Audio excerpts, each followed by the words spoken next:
So here are 5 parts to building an amazing personal brand. I'm going to go through each of them individually, so I hope you'll follow along. Here is a quick intro about me, Goldie Chan. Why am I speaking to you today? Well, I am rather hilariously known as the Oprah of LinkedIn. I am named that because I created over 800 videos consecutively on LinkedIn, and those got millions and millions of views. And to this date, I don't think there's anybody who's actually beat my 2-year organic content uploading spree, we'll call it. And because of that, there's been a ton of articles written about me. I've been on probably at this point hundreds of podcasts, maybe. And also I currently write for Forbes on storytelling and personal branding in the digital age. So I am obviously very obsessed with how to build your brand at any point in time and how to tell the story behind your brand. I think one of the most interesting things about right now is that we have the opportunity to tell our own stories and we have that agency. So the best thing we can do is to take that and then to go forward and tell the best possible story that we can. So let's get into it. The first point that I want to bring up is our demographic. So before we even start thinking about the basics of our personal brand, let's think through very carefully who it is that we want to speak to. Are we speaking to potential clients? Are we speaking to employees? Are we speaking to our coworkers, our colleagues? Who is the demographic that we're trying to target? And if we have narrowed down that target into the category of people that we're trying to speak to, then I want us to also think about the actual breakdown of that demographic. Is it primarily male or female? Is it a certain age group? Is it folks that live in the UK versus the US? What are the demographics that exist within that demographic? And also, what are their online and offline behaviors? So oftentimes when we finally narrow down who we're talking to, which is, by the way, one of the cornerstones of storytelling as well, we can't tell a great brand story unless we have an audience. Once we've narrowed down who we're talking to, we still need to figure out where they live. And once again, that might mean where do they live physically, but it also might mean, okay, are they on forums? Are they on blogs? Are they watching TikTok? Are they on Facebook? Are they on Instagram, etc.? Where do they live on the internet? And then what kind of brick and mortar stores are they going into and frequenting? This will also help very accurately tailor the brand correctly. So when you're thinking about a personal brand, the first thing you want to think about is demographics. Now, the next thing to think about is your brand keywords. What do I mean by brand keywords? Well, you're only allowed to have 3 of them from now on. And of those 3, they should come from 2 different categories. When I work with Fortune 500 C-level executives on their brands, I also make them, or their assistants, go through this exercise as well. And that is having hard skills and soft skills. So what are the hard skills you have? Now, hard skills might be anything from marketing to engineering to writing, etc. What are those skills and or job role that you're known for best? And then soft skills are all those beautiful adjectives that then describe either you and or your brand. So is that warm, funny, sarcastic, hardworking, intelligent, creative, all of these beautiful adjectives to go through when you're thinking about your personal brand. And if you get stuck, I find one of the best things to do is to force yourself to go beyond what I call beyond 20. So beyond 20 keywords to start. it's always better to have a long list of keywords and then go from there and narrow down into 3 perfect keywords. And if you get super stuck, of course, the best way to handle this is to ask someone that's close to you, but that you are either not married to, not related to, someone who's not in that super inner circle of yours, but 1 degree away. Ask them to come up with a couple of keywords for you as well. It's very revealing what other people say about our brand. And why is it revealing? Because we don't always like what other people will say, and if that's the case, then we have a chance to start to change our personal brand so it becomes closer to what we want it to be. Now, instead of arguing or fighting with someone that, no, hey, my personal brand is this way, think about how you're coming off and how you're really revealing yourself in a way that is causing people to really associate you with certain keywords that you might not want to be associated with. And this is so important in 2021 because we have a fresh chance to really create something new for ourselves.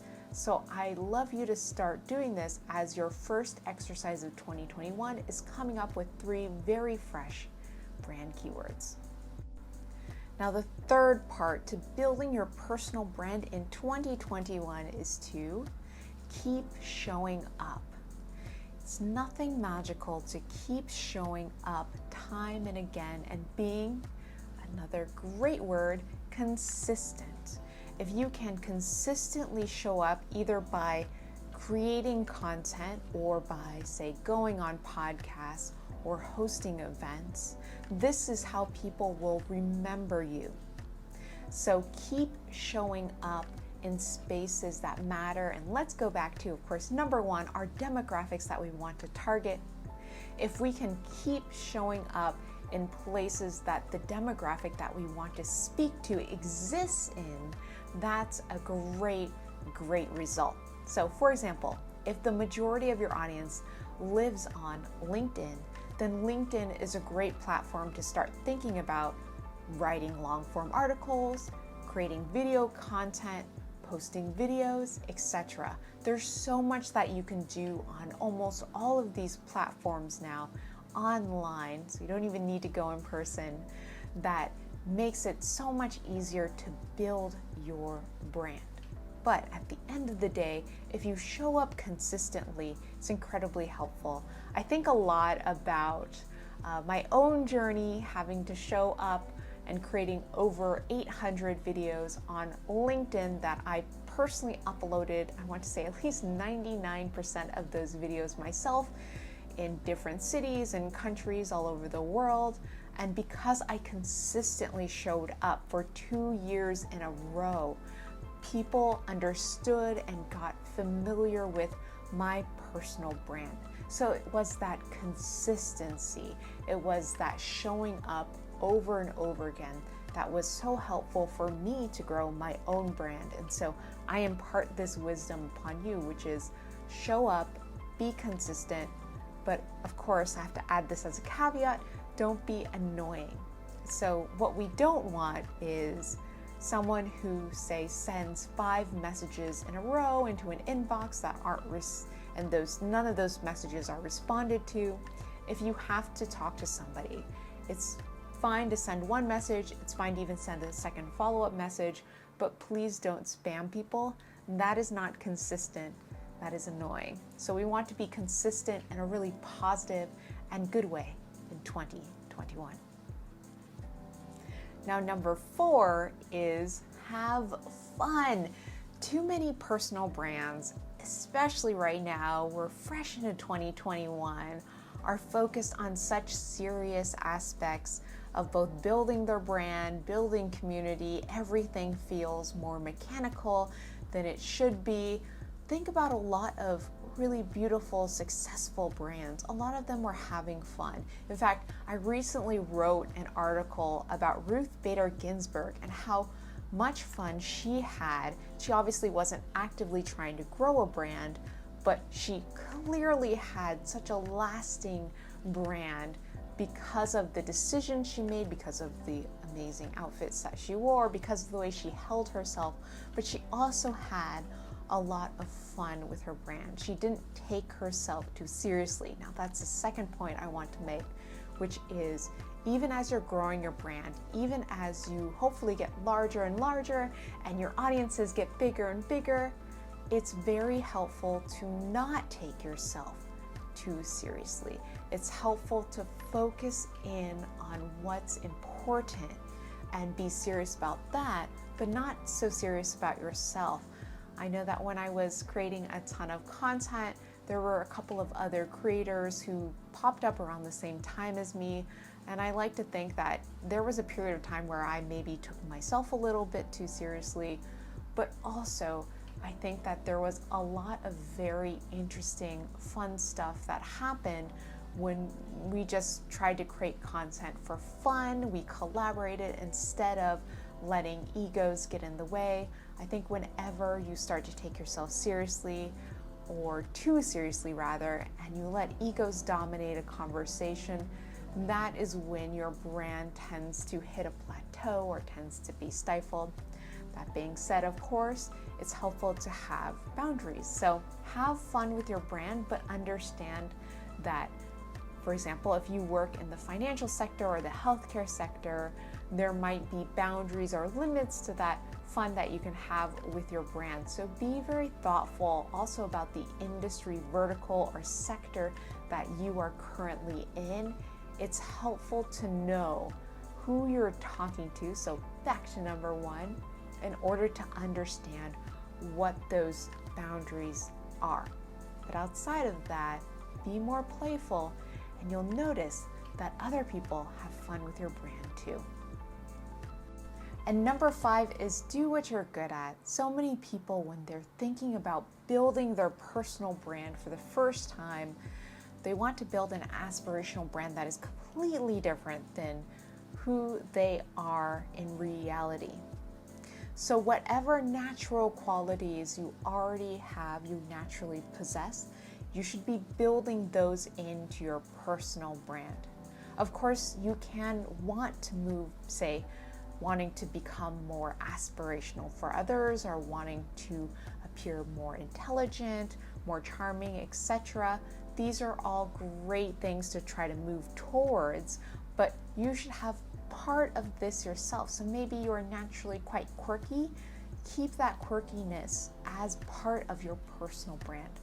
And this applies, of course, to our career and skill set as well as content creation. So if you are thinking at all about creating content as it relates to your personal brand, if you naturally like to listen to podcasts, maybe you should think about creating a podcast. Probably because you are already an expert in podcasts. You could probably tell me at least 5 or 6 podcasts that are great and why you enjoy them. And the same thing is true if you love watching YouTube videos. You might be able to pull out a couple of interesting characteristics from YouTube videos that then you can use in creating your own content, or other platforms like Instagram, Pinterest, Twitter, etc. So whatever kind of content you like to consume, think about the essence of why you like to consume that content, and then think about, can you mimic that in your own personal brand and the content that you create around your personal brand. I think it's always so much easier when we take what we're already good at and use that to build our personal brand.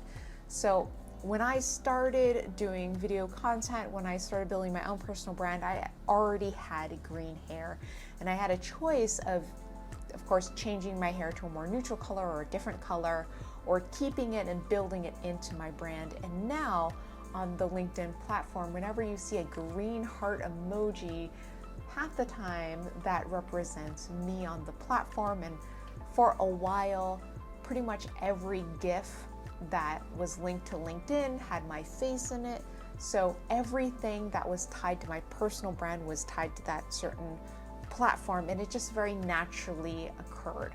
So for me, since that naturally occurred, I leaned into it and I said, okay, well, this seems to be working out well, so let's keep going with this. Let's see how this develops into my own personal brand. So, taking what you're good at and building that into your own personal brand is a really interesting way to think about growing your personal brand in 2021. I love to always assign homework after each of my talks, and the reason for that is it's very helpful to have an exercise to go through so it really cements in your head some of the beautiful things that we've already covered and already talked about during the course of this talk. And the homework for you today is to create a digital event or in-person event that has at least 6 to 10 attendees, and it should be filtered through your 3 keywords, and it should attract your key demographic. So number 1 and number 2 of the personal brand for 2021 that we already talked about. And on top of that, I want you to document this event. And after the event is over, I want you to post about the event and really understand what happened in the event, how it furthered your brand. I want you to share some findings about the event with your audience on whatever platform your audience is on. So whether that's Instagram, LinkedIn, Twitter, TikTok, etc., share it on that particular platform. And once you've done that, feel free, of course, to tag me, and you're well on your way to building a personal brand.